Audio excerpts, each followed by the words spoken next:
All right, so the next trend is ionization energy. Ionization energy is basically the minimum amount of energy needed to remove an electron. In this case, it's going to have to be in a gas state. All right, and then we can remove that electron from an atom or an ion. Now, one thing I want to state about ionization energy, this is an endothermic process. Okay, so endothermic processes, we understand and we know that they're absorbing heat, and therefore, if you're absorbing heat, you have a positive enthalpy. If you want to learn more about enthalpy or endothermic processes, I highly recommend looking at that video in this General Chemistry 1 playlist. And if you want to take that a step further, head over to General Chemistry playlist number 2, right? So General Chemistry 2 playlist to find out more about enthalpy and different energies. Now, in this case, let's talk further about ionization energy. So it's going to be very easy to take away the very first electron. Okay, and as we take away more electrons, we're going to see that we're going to need more energy to take away those electrons. So basically, the greater the charge makes it harder to extract or take away that electron.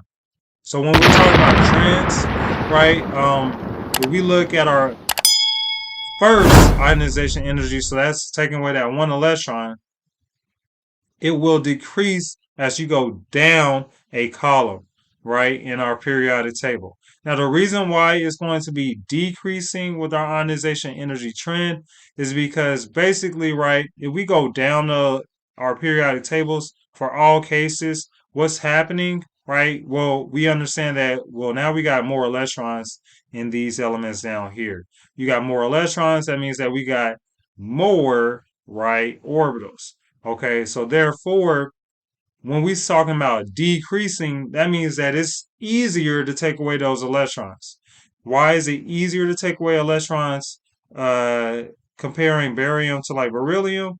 Well, we got to understand that because we got a lot of more electrons, right? Those electrons are not close by our nucleus at all, right? So because it's not close by the nucleus, right, it's not being held tight.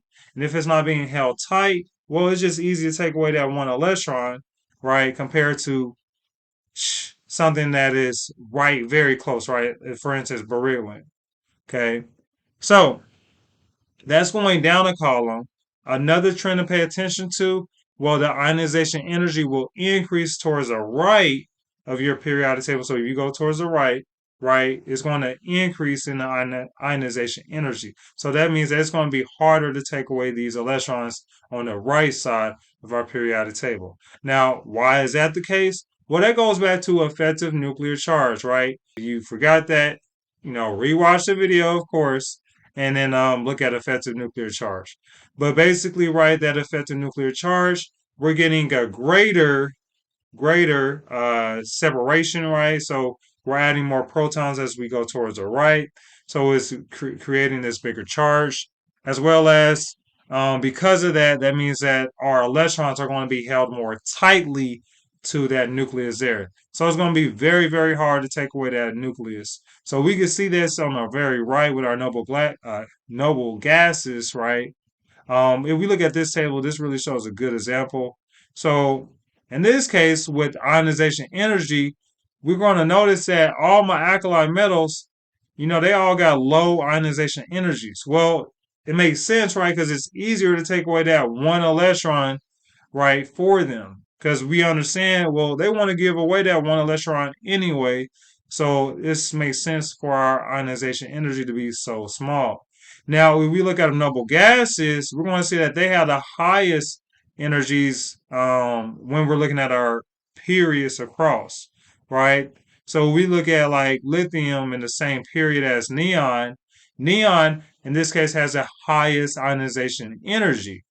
Well, why does it have the highest ionization energy? Well, because it's a noble gas, it's super stable, so they're not really trying to, gain or take away any electrons. They just want to be alone, right? Leave me alone, okay? Because I'm stable, I'm good. But if you do try to take an electron, well, you're going to need a significantly amount, right, more energy, right, than lithium. right? Because they're stable. Lithium's unstable. They're trying to be stable.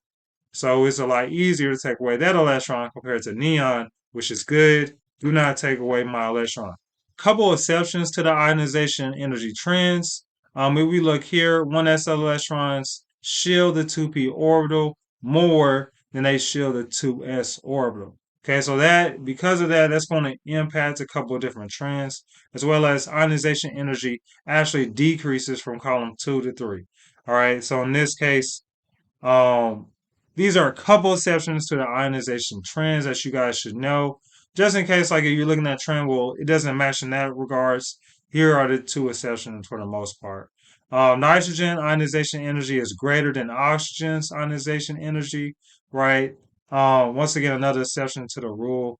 If we look at the electron configuration, 1s2, 2s2, 2p3, we can see it here, 2p4. We're going to see it here. First, ionization energies are always lower than your second, and that makes sense, right? It's easier to take away one electron, but if you start taking away two or three, it's going to be a lot harder, right, to take away those electrons. So if we look at sodium, right? Sodium's first ionization energy, right?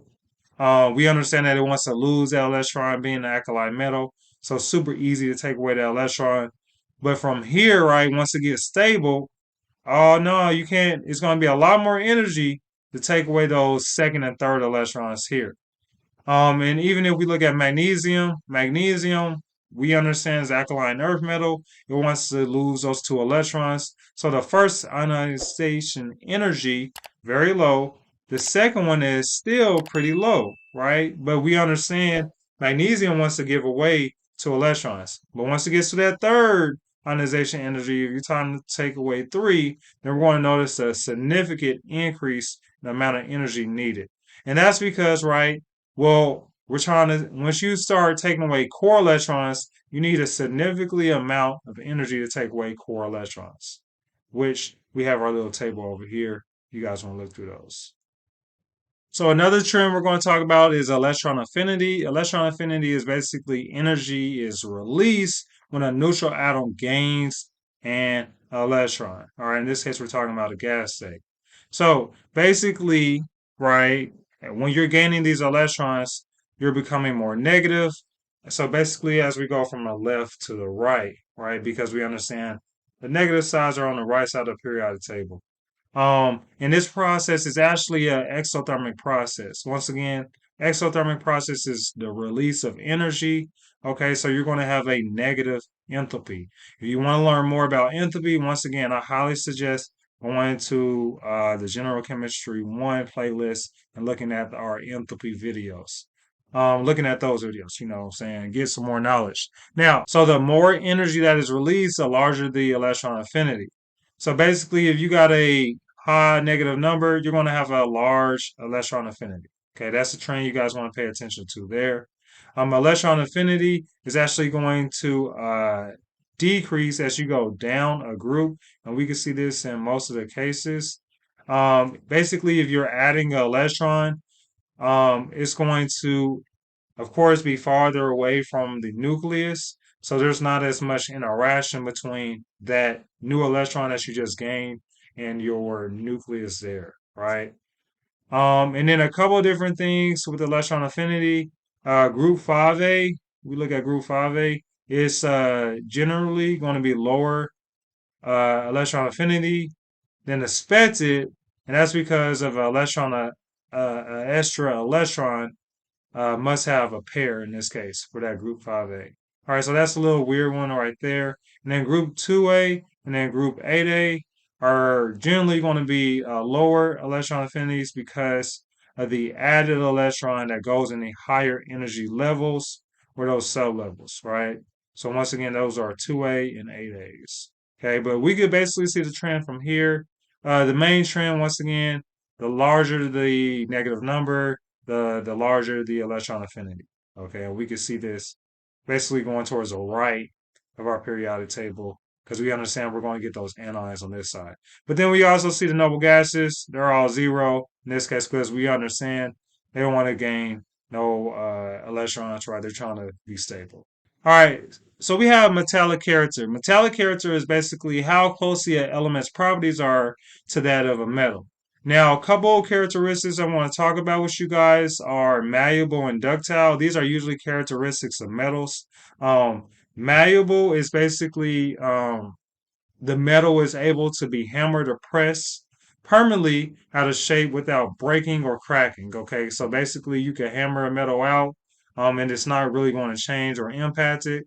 Ductile, you might have heard before, but basically this is able to change the shape of the metal into usually a thin wire.